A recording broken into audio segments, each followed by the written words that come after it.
Guys back to my another video. এখন আমি আছি ফারাক্কায়। এখন রাত 2টো কত মিনিট হলো, ঠিক টাইমটা দেখা নাই। এখন আমরা যাব নেপালে। এখান থেকে নেপাল প্রায় 4টার দিকে গাড়ি আছে ফারাক্কা থেকে। জঙ্গিপুর থেকে আমরা রাধিকাপুর ট্রেন ধরলাম। আমি আছি, আমার কাকা আছে আর আমার দাদু আছে, 3জন মিলে আমরা আছি। তো এখনও 2 ঘন্টার মতন বসে থাকতে হবে ফারাক্কা স্টেশনে।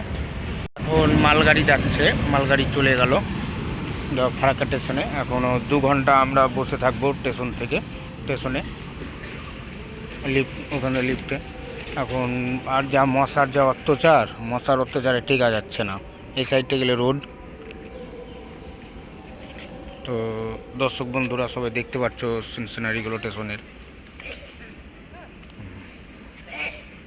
এখনও অনেকক্ষণ টাইম যেতে লাগবে। রাত জেগে থাকতে হবে, তো তাই ভাবলাম যে একটু তোমাদের সাথে একটু শেয়ার করি কথাগুলো। তার জন্য ভিডিও শ্যুট করতে লাগলাম।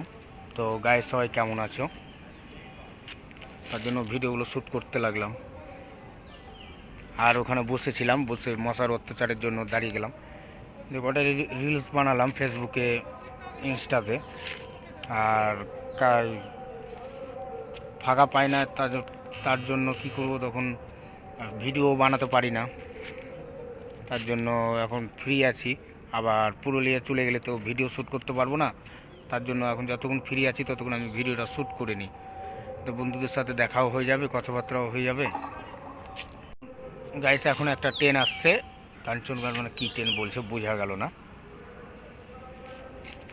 তো এখানে যে আমরা নেপাল যাব, তো আমাদেরকে ফারাক্কা থেকে জাগবনি বলে যে স্টেশন আছে, জাগবনি এক্সপ্রেস, সেই ট্রেনে চাপতে হবে। এখান থেকে 3:45 কি 4টার মধ্যে ট্রেনটা আছে।